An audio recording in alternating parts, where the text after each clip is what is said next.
brought you by Silver Pumps and Motors. Top quality और consistent performance के लिए सिर्फ सिल्वर पंप्स नाम याद रखना. ఎట్టకేలకు కంచెగచ్చబౌలి భూముల వివాదానికి తాత్కాలికంగా కంచె వేసింది దేశ అత్యున్నత న్యాయస్థానం.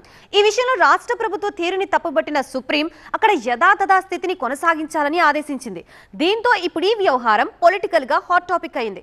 ఈ విషయం ఎవరిదనే విషయంలో పార్టీల మధ్య క్లారిటీ మిస్ అయ్యి కయ్యాలు ముదిరేలా కనిపిస్తున్నాయి.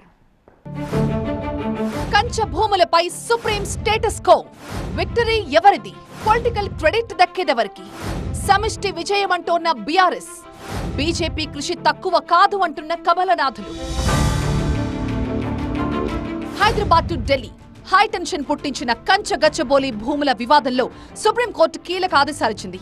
తదుపరి విచారణ దాకా ఆ 100 ఎకరాల్లో స్టేటస్ కో కొనసాగుతుందని కోర్టు స్పష్టం చేసింది. దీంతో ఈ భూ వివాదంలో విజయం ఎవరిది, ఈ విక్టరీ క్రెడిట్ దక్కేదెవరికి అనే విషయం తెరమీదకొచ్చింది. ఈ భూములపై ప్రభుత్వం నోటిఫికేషన్ ఇచ్చింది మొదలు ఇక్కడ విద్యార్థులు, పర్యావరణ ప్రేమికులు రోజుకొక రూపంలో నిరసనలు చేపట్టారు. బుల్డోజర్లకి అడ్డంగా దూసుకెళ్లారు. రాజకీయ నేతలు సైతం విద్యార్థులకి తమ మద్దతు తెలియజేశారు. అయితే పోరాటం చేసినప్పుడు కనిపించిన ఆరాటం, ఆకాంక్షలన్నీ విజయం దక్కాక పొలిటికల్ గా మరో రూపం తీసుకున్నాయి. బీజేపీ, బీఆర్ఎస్ మధ్య క్రెడిట్ వార్ కి దారితీశాయి. కంచెగచ్చబౌలి భూముల విషయంలో ఎవరి పోరాటాన్ని తక్కువ చేయలేం. ఎవరికి వారు తమ వాణి వినిపించే ప్రయత్నం చేశారు. సినీ సెలబ్రిటీలు, ఐఏఎస్లు, పర్యావరణవేత్తలు ఇలా అన్ని వర్గాల వారు సోషల్ మీడియా వేదికగా తమ మద్దతు తెలియజేశారు. బీజేపీ నేతలు ప్రత్యక్ష పోరాటానికి దిగారు. వర్సిటీలో విద్యార్థులకి మద్దతుగా ఆందోళనలు చేపట్టి జైలు పాలయ్యారు.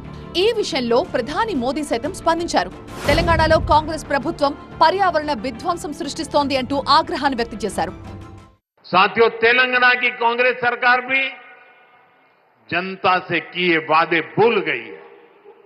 वहां कांग्रेस, वहां की सरकार जंगलों पर बुलडोजर चलवाने में व्यस्त है.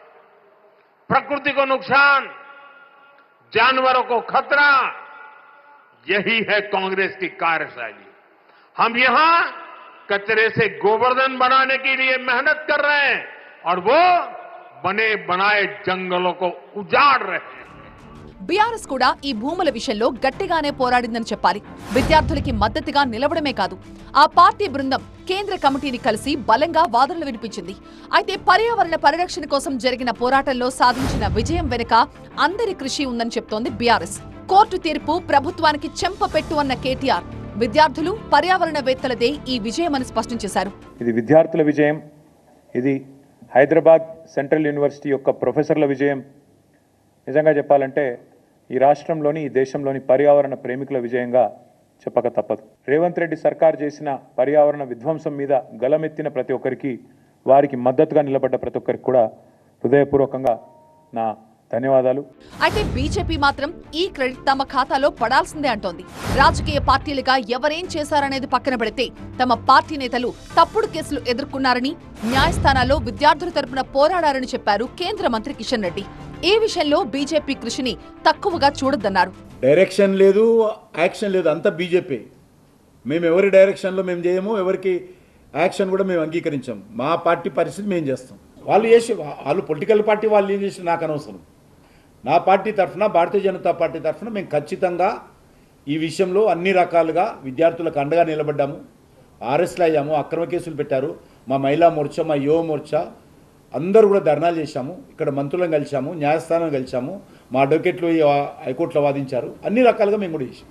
మొత్తానికి కంచెగచ్చబౌలి భూ వివాదానికి కోర్టు తాత్కాలిక బ్రేక్లేస్తే దాని క్రెడిట్ దక్కించుకునే విషయంలో పొలిటికల్ వార్ కంటిన్యూ అయ్యేలా కనిపిస్తోంది.